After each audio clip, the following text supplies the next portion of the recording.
one folk practitioner. He was not a qualified one. He was presenting his one beautiful presentation on the stage. He was speaking about the treatment principles of migraine.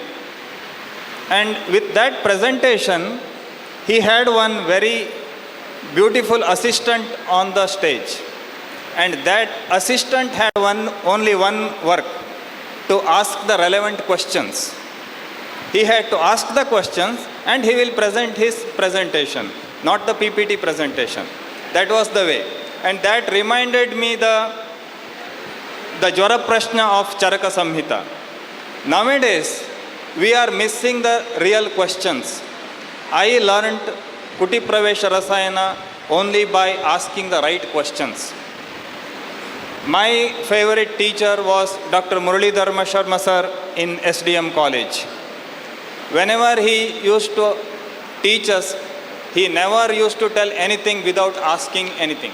We have to ask some questions and then only he will tell. And after establishing the Kutipraveshika Rasayana, but he always used to tell, if you do something, it should reach many, many people in the world.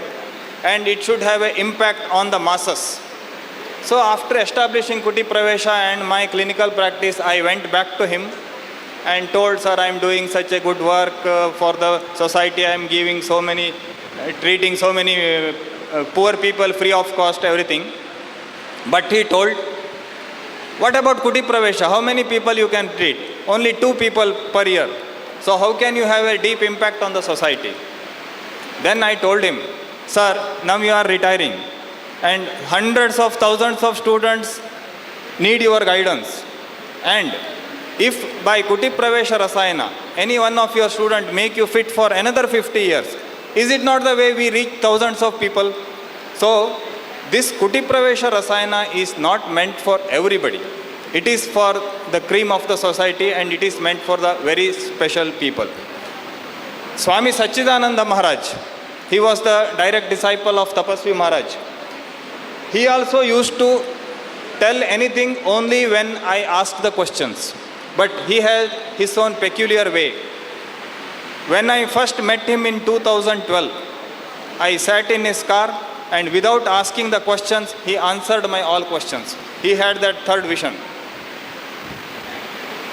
But nowadays what is happening, most of the students are, when they attend the seminars, they go to the stalls and collect the bags and they never attend the seminars.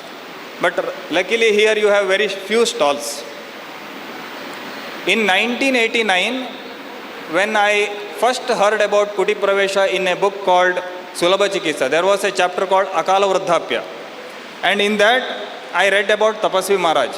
And that drew my attention and I could not escape the attraction of that. So finally in 1994 I landed in BMS course in SDM Udupi. Though there was no Kutipraveshika Rasayana, there was ample of good teaching from my excellent teachers. And in 2007 there was some opportunity to establish the Kutipraveshika Rasayana. And I will straight away come into the practical aspects of that. So first, to establish the Kutipraveshika, you need a very good land. And to purchase the land, you need to have the money. When I had to do it, there was lot of money, but in the banks which was not belong to me. So I had to take the loans and did it. And first the land. So what is the criteria to choose a land is Nrapavaidya Dvijatinam Sadhunam Punyakarmanam Nivase Nirbhaye Shaste Prapyopakarane Pure Dishi Purotarasyam Cha Subhumo Karayet Kutim. Nowadays it is so difficult to get such lands where law-abiding people, virtuous people and all the followers of the rule of the land live. It is very difficult. At least you may get the people, but the law-abiding rulers are not to be found. So now there is an alternative is to you have to establish a kuti and purchase a land on the south side of it and build a town maybe. That may be the future plan. And you may get sponsors also. And now I will go with the construction of the kuti, how we did it. We built 3 kutis and 2 are functional now. So this is Swami Sachidananda Maharaj. He left his mortal frame in 2012, and that is Tapasvi Maharaj. And there is a very beautiful book written on him by T.S. Anantamurthy. And this picture was taken in 1952 when he was about 180 years. And this is the next. This is the first of that. Yes. So this is the Nandi Ashram in Bangalore. Here Tapasvi Maharaj did the tapasya for 1 year by drinking only milk. Next one.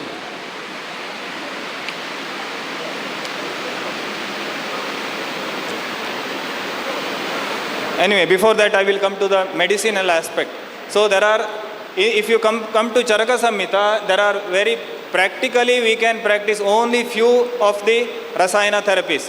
Because if you, the first Rasayana, Brahma Rasayana, you know what is the quantity of one yoga of Brahma Rasayana? It comes to around 70 kilos. And 70 kilos of Brahma Rasayana cannot be consumed by a patient in the kuti, and it takes almost 1.5 years to consume it. Because maximum we have given is 180 grams. So it is, and there are 4 Ashtavarga medicines are present which are not available. The second one is Chavanaprash. Chavanaprash is almost practical, but again 8 Ashtadravya medicines are not possible. And we, despite that, we have given the Chavanaprasha to few of the patients, but every day if you consume it, it is very tasty in the small quantity. But when you give it in the large quantity, like 50 grams to 100 grams, on the 5th day, the patient will really have a disgusting feeling when the Chavanprash comes. So, third one is Amalaki Churna.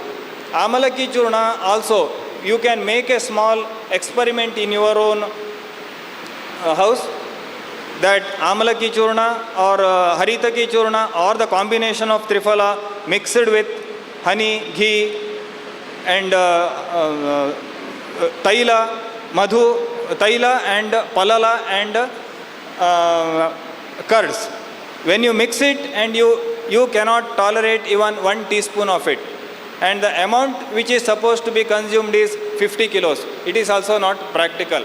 Another Churna is Amalaki Churna, which is processed with Nagabala Rasayana, Nagabala Swarasa. Nagabala Swarasa is almost 50 kilos. And then you have to add another 3 kilos of gold, which is also not possible practically. And almost all the medicines which are told in the first chapter of Charaka Samhita are not possible to practice. So considering all these things, Tapasvi Maharaj did one beautiful Rasayana called Palashamalaki Rasayana.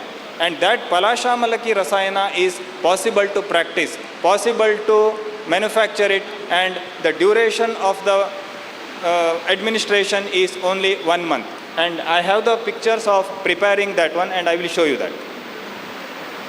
So this is the kuti which was built in 1934 by Tapasvi Maharaj himself, and it is still existing in Court 1 near Vrindavan. And now it was being used as a pawn shop actually. So this is the inner part where it is called as Sukshma Lochanam. This is the, actually this much window should be there. And there are 2 doors, you know, where there is 1 door outside. For every wall there is 2 doors. So this is the Chandrakund where he practiced this is just a historical importance. And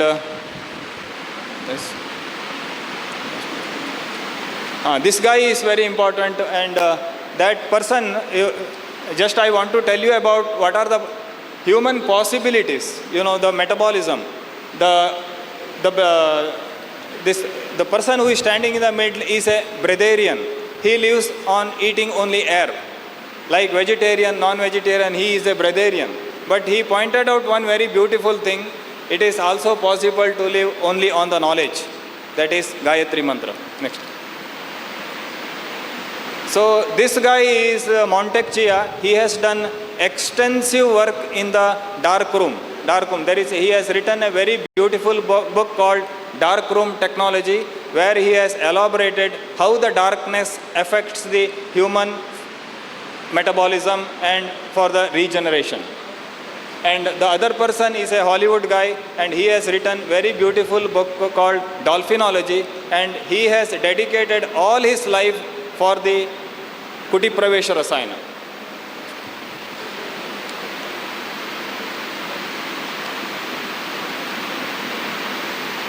This is a dark room. This is a dark room where this Montecchia gives the dark room retreat in under the Tao philosophy for. But practically, we are even not seen the Kutipraveshika Rasayanas, and in very few areas, I think they are practicing this Kutipraveshika Rasayana, where Dr. Raviraj is trying to establish this Kutipraveshika Rasayana, and definitely in the coming days, in the future, the scope for exploring this Kutipraveshika Rasayana, it is there. As sir has given some examples, like he has quoted with his patients, which kind of Rasayana he has practiced, and really it is very nice to hear about the Kutipraveshika Rasayana. Once again, I congratulate you, sir, and hopefully in future Kutipraveshika Rasayana will come, will establish, and most of the Ayurveda practitioners will practice this Kutipraveshika Rasayana. Thank you, sir.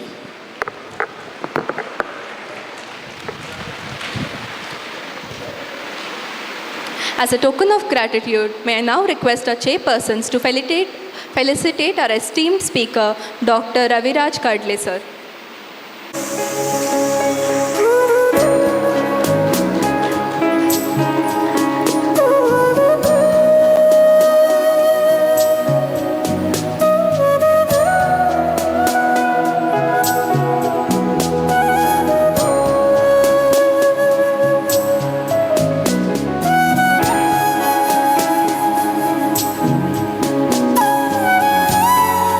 I now invite Dr. Bude